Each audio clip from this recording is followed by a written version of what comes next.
right, Jakl Den fans, welcome back. Thank you so much for joining us for another episode of the Jakl Den podcast. This is episode 33.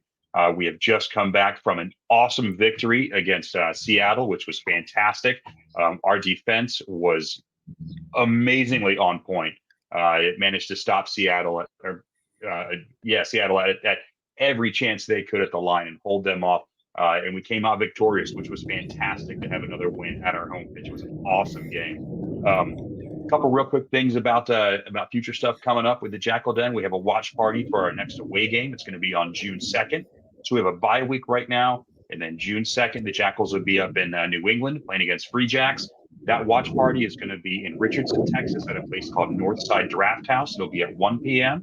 We've got that all set up with some fun things going on there. It's a good crowd, good family-oriented, good menu. It's an awesome place to be. We also still have scarves for sale. Myself, Rick, a bunch of us, we have these. If you see us around, they're $15. Really great quality. Make sure you get them before it gets too hot down here in Texas. The next big one that we have is we are doing a charity drive. One of the other Jakl Den members who joins every now and then is Kibui. Kibui was raised in Kenya. He played with the youth league out there. He stayed in great contact with them. And one of the things that he brought back with him from there was the fact that these kids play in old shoes or sometimes barefoot and jeans kind of thing. So we're trying to put together a charity drive for used kit that we can send down to them. So we've worked with the Jackals out on is at the last home game, June 14th, we're going to have a donation box set up starting at our tailgate. And then inside, we'll try to get it by security, by the concourse, something like that. Bring used kit, bring used cleats, kid sizes, things like that. We're going to take all the inventory, everything, and ship it all over to Kenya so these kids that are learning to play youth rugby can have something better to wear than beaten up clothes they went to school with or just stuff, hand-me-down kind of stuff. So bring what you have at the end of the season, and let's get that over to some good homes to kids that need them. So thank you for that. Now, super special guest. I've been waiting to talk to this guy, and I know you guys have been waiting to hear from him. So I'm going to ask you to pronounce your last name because I'm going to get it wrong, but I know it's Marques. And how do you say your last name? Yeah, it's Marques Fuala'au. Fuala'au. Okay. Oh, that was good. That was good. Where's that from? So my family comes from American Samoa. Samoa. Okay. My high school was like 40% Tongan and Samoan. So my rugby team, that's how I got into it. My rugby team was pretty impressive. I learned the haka from them. It was pretty cool to see, and that's what made me fall in love with the All Blacks and what kind of carried along over here. So that's very cool. So now you were first pick, third pick out of the gate from the MLR draft this year from the Jackals. Man, what was that like to hear your name called through that microphone the first time? Like, what was going through your head? Yeah, I mean, everyone growing up playing sports, you have the dream of hearing your name called on draft night. Obviously, growing up, I was a football player, so that was the original goal. But to hear my name called that night was a dream come true for me and my family, and it was also a little unexpected. I didn't expect to go that early or to Dallas. So, I mean, it was a huge blessing to our family. And, I couldn't be happier to be in Dallas and working with all the boys. That's so cool. And we're super excited to have you down here. I think I mentioned the first time I met you, Rick, who, if he's able to jump on, he will. But he and I were sitting side by side watching the draft down here. And he was every time a name would come up, he would nudge me and he would, that guy right there. We got to get that guy. We got to get that guy. And it was like you were the only one he was talking about. So we were both pretty excited when they called you out on that. So let me ask you. So coming down. So you're from Washington. I did a little bit of digging. Let me make sure if my notes are here and kind of ask you a little bit. So Kent Lake High School. That's kind of where you got into rugby in high school, right? I caught some bits here about high school state champions in 7s and 15s and national runner-up for 7s and things like that. Tell me a little bit about the transition from the dreams of NFL and football switching over to rugby and kind of how that happened. Yeah, so I was actually playing indoor football at the time. It was I don't think they have it anymore here in Washington, but it was a short little. They had like 3 years. I briefly remember that. Yeah. Yeah, so we were playing high school indoor football, and one of my teammates was just like, he was also a Samoan buddy of mine. He you got to come to rugby practice. And I was like, I had no idea what rugby was at the time.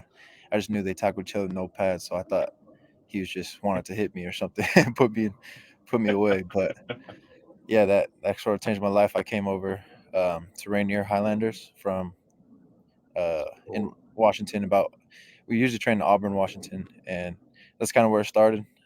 Met a good group of boys, and we kind of stuck through it from freshman year of high school through the last 4 years of high school.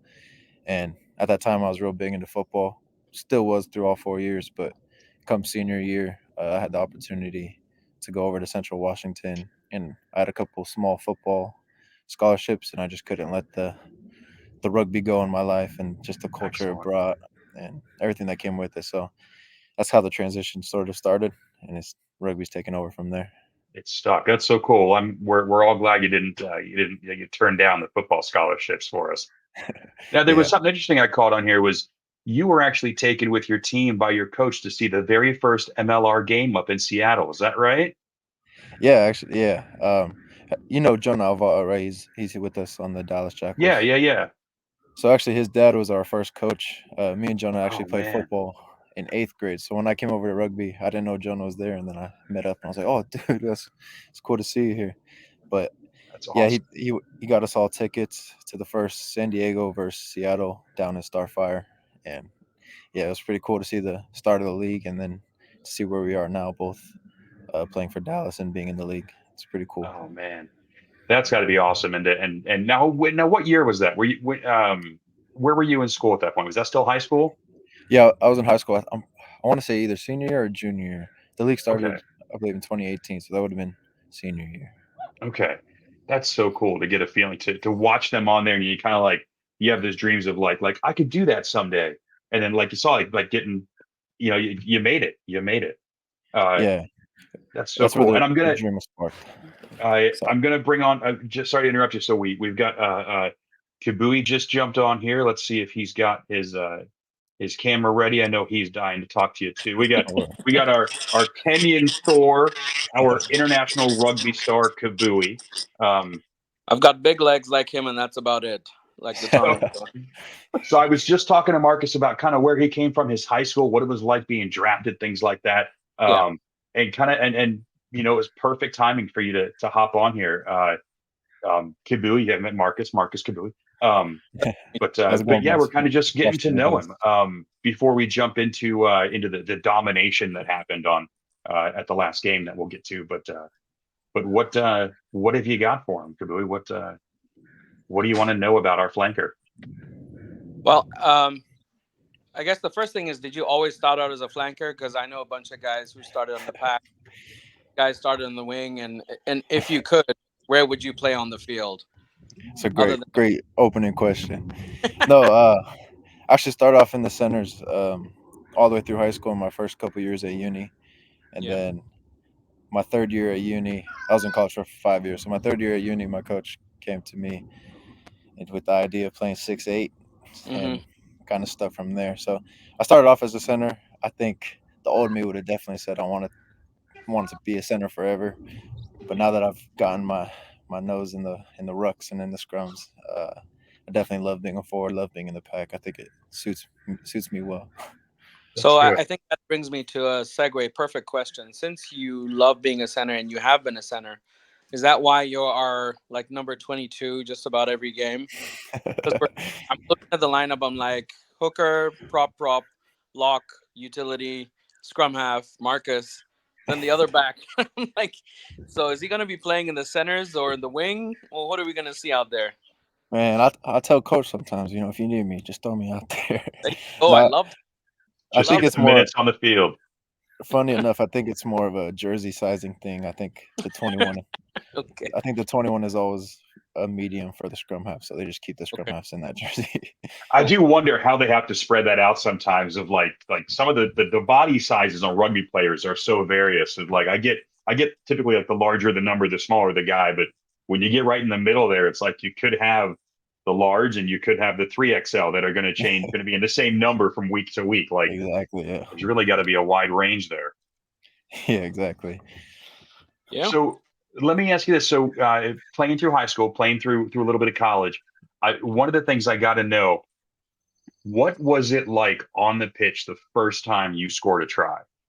It was actually that my one try was at Anthem, and I was actually in North Carolina training with the Anthem coaches a few months before the MLR season with the U.S. Oh Academy. man, So I knew a bunch of the guys over there and knew the coaching Mhm. staff, was familiar with the area.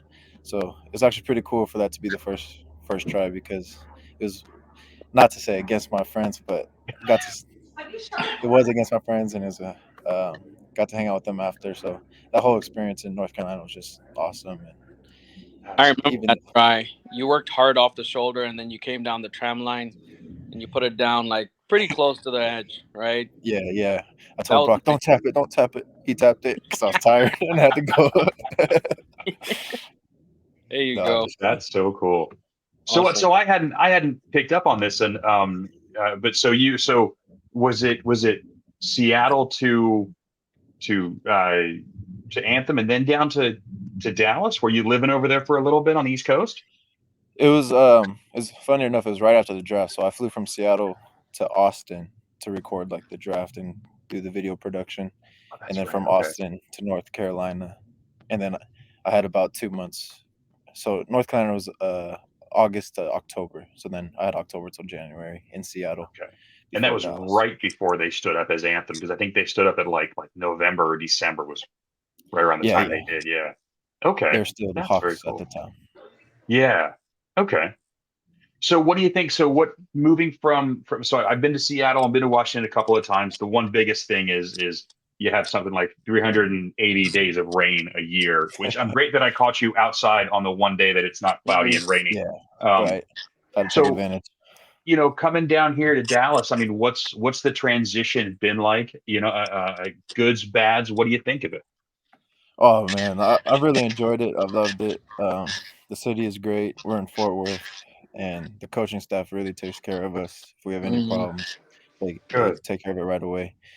The weather, we're just getting into the thick of the heat. So as a Seattle Oh guy, yeah.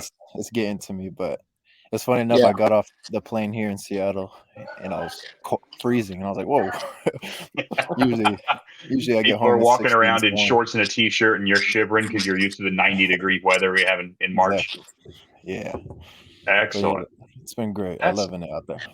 that's good to hear. And I wanted to ask about how accepting the team has been to kind of, I guess that I hate to say the new guy, but you mentioned that you came down to the team finding out that your buddy from high school is already on it, and everyone's been real good and accepting on it. Is it kind of like put the jersey on and you're part of the family? Um, they've been real good like that. Yeah, I mean, obviously, as a new guy, like you said, I was nervous coming in, talk to the big dogs, the older guys, Yeah. but they were all real accepting. We're a real young team too, so it makes it real easy to bond together. And Good. they just accept us right away. The first rule they introduced was like, and you walk in the locker room, you shake everyone's hand, you say hello to everybody. So it's a real accepting environment. Our culture is really good, and I'm really enjoying it. I think like That's that's the thing fantastic. about rugby culture. Like even if you go to like a tournament and you're a ringer for a team, like I just love that guys will just be open arms. Let's do this. They don't even know your name, but it's like, hey, man up, let's go. Yeah. And then like you being with a team, getting to learn from guys like Hero, who's been international for the Pumas, the Pumitas, and playing with Sam Tuifua, who's played NPC rugby. Like that's for me maybe the third highest level of rugby there is in the world. What are you hmm learning from these guys day to day, and what is it like in practice? Are you guys like beating the shit out of each other? Because Family that's how we family got numbers, podcast. right? Come Yeah. on. Okay, sugar honey iced tea then, if that's gonna be PC. Oh, it's been unreal. Yeah. I mean, we have our back rows real stacked over here. I get to Yeah, sit behind some really good players. Sam Tuifu has been unreal this year. We got guys like Ben Fry hasn't been able to. Unfortunately, he's had some injuries, but also yeah, another unreal player, McKean, unreal player. We just got a ton of back rowers, second rowers that just and they just pour into you. They teach you what they know, what they've learned. Heroes really take him under his wing, and I yeah. just follow in their footsteps because, like you said, they played at these high levels, and we're just getting started. So I had a question about um, just kind of we have our strengths, and then our weakness has been, and consistently week over week, I say it's like discipline, and particularly like in scrums, and we have a solid scrum that can push and hold against anyone. What's the discussion between you guys in the front row and like when you pack down, like, hey, are we gonna try and get the shove on, try and win the ball back, or just hold our own? Because I just feel like if you guys kind of clean that up, this is just me watching from the sidelines. I've been in the boiler room, so I know it's different when you're in the heat of it. But are you guys having those discussions and like, Pablo, just chill, let's just hold it? And what do those discussions look like on the field, real time? Yeah, like you said, our discipline has been a big factor recently. So Hmm. Kuka and all our leaders have really been hammering down our discipline. And when Yeah, it comes scrum time, yeah, we do have times when we go after the ball, or times we just want to get the ball in and out, let our backs get a good platform. yeah. But yeah, we have scrum leaders on the day. So whether it be Juan Pablo, like you're saying, or Liam Murray, or Dewey, there are scrum leaders for the day. Though we all know there are scrum leaders, and then we have our captains, and they give us the call. So if we're gonna go after the ball, we'll know that Mm, before, and we'll go for it. If we just want to park it, get the ball out, we'll discuss that before. And also the week leading up, we do a pretty extensive scrum breakdown, and we we know who's on the field for their team and who's yeah. off the field, and whether their subs come on, and we just know when we have the opportunity to push as a eight, or when we should just play the ball or get ready for defense next phase. I So feel like from what I've heard, and I'm sorry to I'll interrupt, but jump from in what real I've heard, quick, like James. Kuka, from what I've heard, Kuka has been amazing at watching and analyzing the other teams and who's going on the field and who we're going to be up against, and really being able to tailor a good bit of our training and our practice to that. And how what's that like, especially when it comes down to the scrum time, working with him and Nate, and really how analytical they are on who you're going to be looking at in each of those events. Yeah, I mean they're unreal. They see things that most people wouldn't see. Breaking down the film, Nate and Kuka just make the perfect combo. I think defensive coach with Mm, Kuka and the attack coach with Nate. hmm. They come in to our meetings and they have our attack plans for the week, whether we want to kick long or we want to play in our own zone, whatever it may be for the week. Can't give up too much. Oh, uh, hey, Sure. keep it a but whatever it secret. may be Not for trying the to week, get you in trouble here. No, yeah, they discuss it with us, and it's really up to us whether we want to follow the game plan or not. And we've found that when we do follow the game plan, it usually turns out things work the right out. way. The game Well, plan on Sunday, I'm telling you, I can't get over it. It was like watching the movie 300 again. Like, we just did not let them break through. It was incredible. You so guys I are amazing. noticed that your backup flankers, whether it's Richardson or, and typically I think it's Richardson who packs down when you're a man down. Like do you guys actually? It looks like you guys actually practice that. You actually practice being a man down in the scrum because Oh, just contingency planning. It looks like he knows how to pack down, get under the prop's butt, and just like hold on and shove for life. yeah, we actually haven't practiced this, so I think they Really? have some experience somewhere else, or just Okay. like watching rugby. But Just a maybe it's natural. because Mitch rooms with Dewey. He got some advice on that. Okay. There you go. There you Got it. go. Wait, so I wanted, so I got, so a couple more of the get to know you stuff, and I'm sure Kabui has a few more of on the pitch questions for you. But one of the biggest ones that I want to know, being a young kid coming down here, you got like you mentioned in Fort Worth, you got a great spot out there. I love seeing all the pictures and the reels and the videos, you guys hanging out as a family outside of the game, hanging out in the barbecue and the pool and everything down there. Um, Nights and weekends when you're not there in the rooms in the apartment complex or training, where can where can you be spotted? Are you a are you the bar hopping college girl type, or are Can't you do that you know anymore. While he's a no? professional. There you go. Are you at the movies? Are you at the park? What are you doing? What keeps you going? Yeah, I would say I'm a pretty homebody. I like to stay at home Okay. quite often. Maybe order some DoorDash or something. But no, I'm a big golfer, so you can catch me Oh, out. cool. I've been to Very Fossil cool. Creek and Rockwood, down there, Arlington, Fort Worth. those are probably my big outings. Other than that, maybe Fortnite or Minecraft with my girlfriend. That was my next one. I was going to say Oh, movies or video games. So we're, you know what?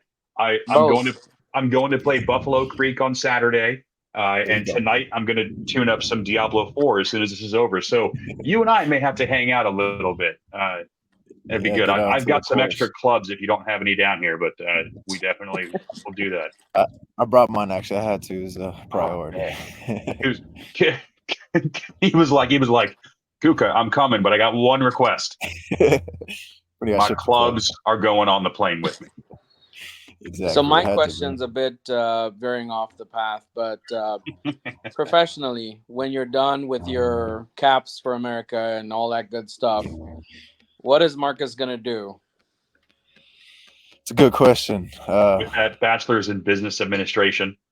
Yeah, like Yeah, so I got my degree in business. Nice.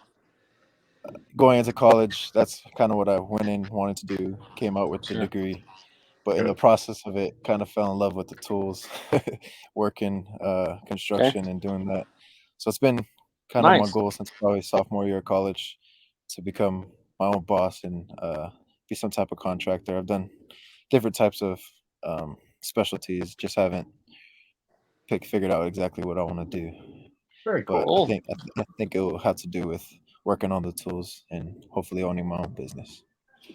So when your body's finally broken from rugby, you're going to go into construction, which is way easier on your joints, let me tell you.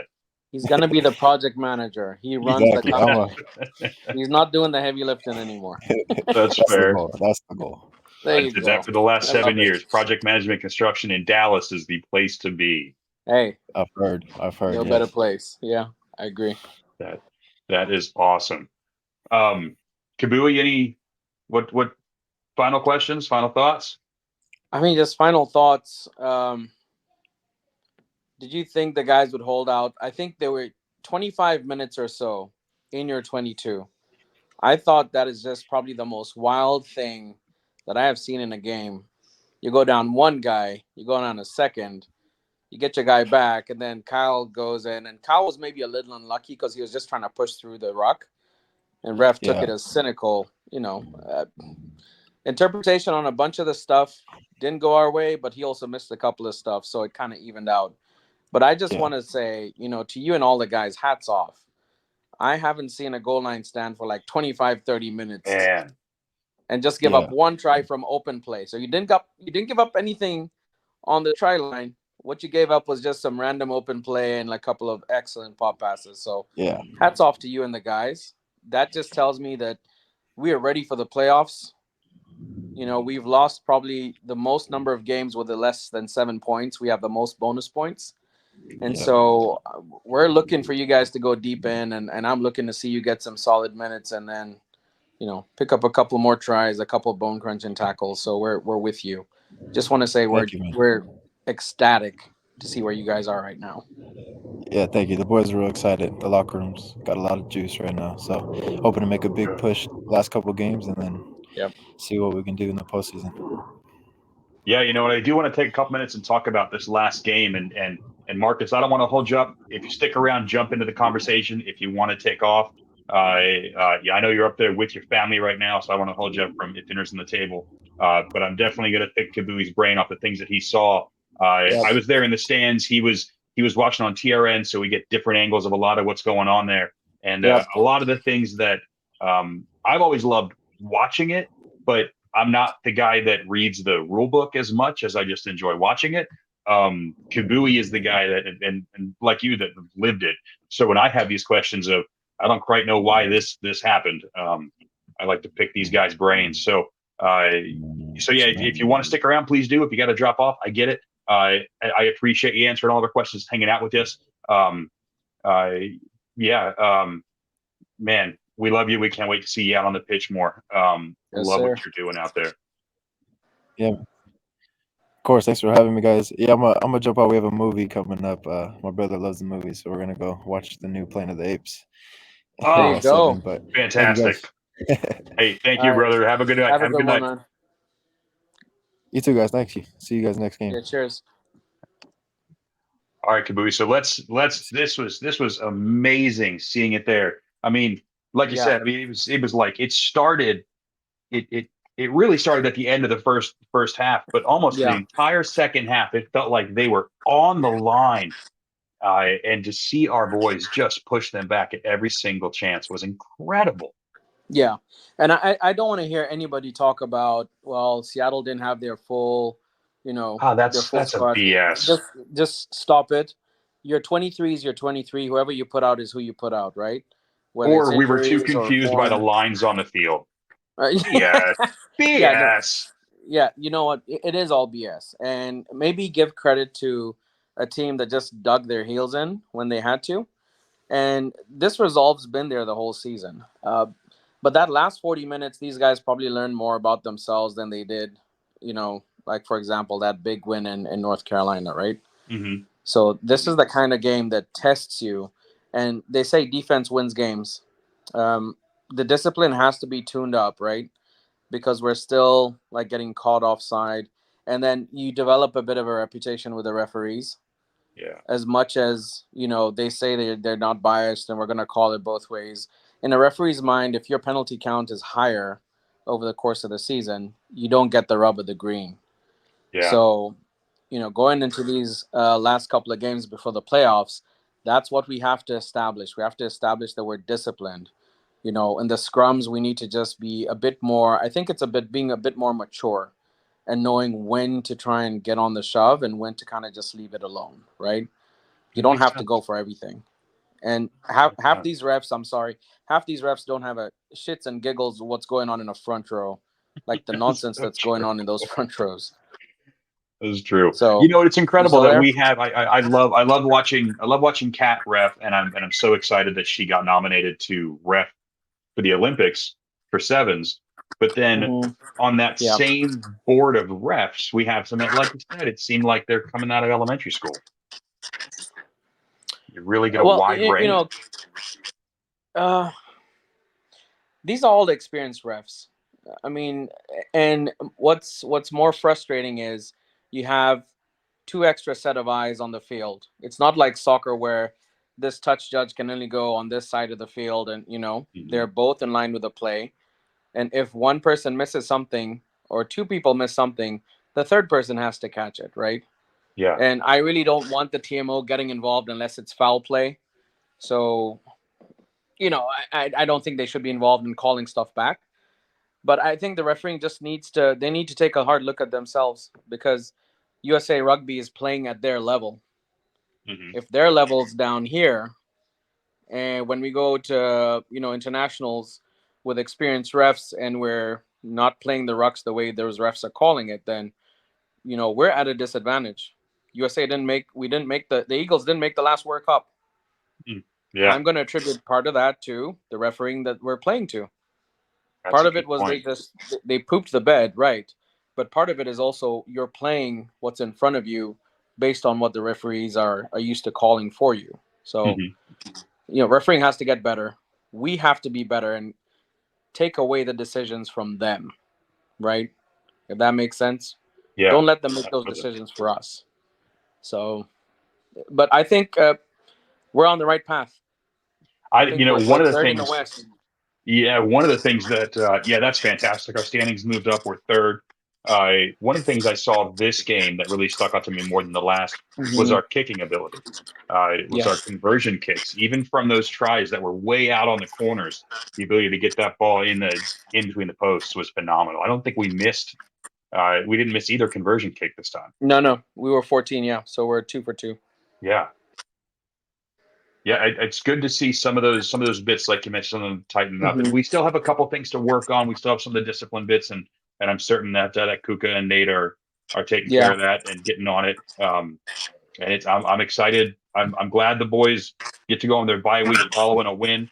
I'm excited for the things coming up in June. And while you're here, while we end this, I want to get some of your take. I talked for a second about the Kenyan kit drive, but I want to get kind of Yes, your sir. rundown of what are we looking for? Where's it going? Give us the Yeah. first minute profile here. So the thought behind this drive is that most of the best talent in Kenyan rugby is out in the western part of the country. It's more remote parts of the country. there's a couple of big clubs out there, but there's still so much in underserved communities and underserved persons, like young boys and girls. So the goal here is to get everybody who plays rugby or who doesn't play rugby anymore to contribute like their soccer boots, their socks, their shorts, jerseys, anything that's in like usable condition. It doesn't have to, we're not asking for new stuff. Any stuff that you would have just chucked away or is just sitting in the bottom of your drawer, pull it out. We will get it together in boxes. The Jakl Den will go ahead and get this priced out and get it shipped to Kenya. The person who's receiving it on that end, his name is Paul Marunga. Paul Marunga is an ex Kenya 15s international. Mm. He is now the Kenya Harlequins coach. He has coached at the Kenya 7s and Kenya 15s level. And he runs a camp for underprivileged kids. So these are boys and girls. And he works with like all the groups in Western Kenya. He's from that side of the country. So he's giving back through his position. So the goal is to ship all the stuff to Nairobi. And then at their next drive, they're going to help distribute this to all the young boys and girls who need the kit and young men who are playing the game that need kit. And you'd be surprised. Like some of them will train in like old sneakers. Like people will have like, regular like shorts. You need proper rugby shorts if you're going to play rugby, right? Yeah. Jerseys, vests.